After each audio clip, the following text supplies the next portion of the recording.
ಇದೇ ಭಾನುವಾರ 7ನೇ ತಾರೀಕು ಚಂದ್ರಗ್ರಹಣ ಇದೆ. ಸೊ ನನ್ನ ಕೆಲವು ಪೇಷಂಟ್ಸ್ ಕೇಳ್ತಾಯಿದ್ರು, ಅವತ್ತು ಏನು ಮಾಡಬೇಕು, ನಾವು ಮಲಗಿದಲ್ಲೇ ಮಲಗಿರ್ಬೇಕಾ, ಕತ್ತರಿ ಉಪಯೋಗಿಸ್ಬಾರ್ದಾ, ಚಾಕು ಉಪಯೋಗಿಸ್ಬಾರ್ದಾ, ಏನು ಊಟ ಮಾಡಬೇಕು, ನಾವು ಆ ಟೈಮಲ್ಲಿ ಉಪವಾಸ ಇರಬೇಕಾ, ಇವೆಲ್ಲ ಕೇಳಿದ್ರು. ಮೊಟ್ಟ ಮೊದಲನೇದಾಗಿ ಇವೆಲ್ಲವೂ ತಪ್ಪು ಕಲ್ಪನೆಗಳು. ಚಂದ್ರಗ್ರಹಣ ಒಂದು ನ್ಯಾಚುರಲ್ ಫಿನಾಮಿನಾ. ಚಂದ್ರ ಮತ್ತು ಸೂರ್ಯನ ನಡುವೆ ಭೂಮಿ ಬಂದಾಗ ಭೂಮಿಯ ನೆರಳು ಚಂದ್ರನ ಮೇಲೆ ಬೀಳ್ತದೆ. ಅದರಿಂದ ಯಾವುದೇ ವಿಕಿರಣಗಳಾಗಲಿ, ಹಾರ್ಮ್ಫುಲ್ ಎಫೆಕ್ಟ್ಸ್ ಆಗಲಿ ಇಲ್ಲ. ವೈಜ್ಞಾನಿಕವಾಗಿ ಇವ್ಯಾವೂ ಪ್ರೂವ್ ಆಗಿಲ್ಲ. ಇದು ಶತಶತಮಾನಗಳಿಂದ ಒಂದು ರೀತಿ ನಂಬಿಕೊಂಡು ಬಂದಿರತಕ್ಕಂಥ ಒಂದು ರೀತಿಯ ಇದು ಮೂಢನಂಬಿಕೆ ಅಷ್ಟೇ.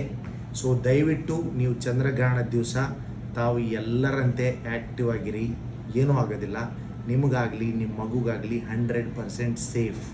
ನೀವು ಚಂದ್ರಗ್ರಹಣ ನೋಡೋಕೆ ಇಷ್ಟ ಇದ್ದರೆ ನೀವು ನೋಡ್ಬೋದು, ಹೊರಗಡೆ ಹೋಗಿ, ಏನೂ ಆಗಲ್ಲ. ಓಕೆ. ಸೊ ನಿಮಗೆ ಅನುಮಾನಗಳಿದ್ದರೆ ನೀವು ಗೂಗಲಲ್ಲಿ ಸರ್ಚ್ ಮಾಡಿ ಸೈಂಟಿಫಿಕ್ ಎವಿಡೆನ್ಸ್ ಏನಿದೆ ಅದನ್ನು ನೋಡಿ.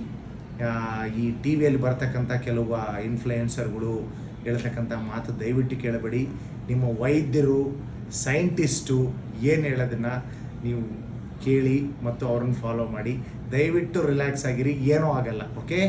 Wish you happy pregnancy.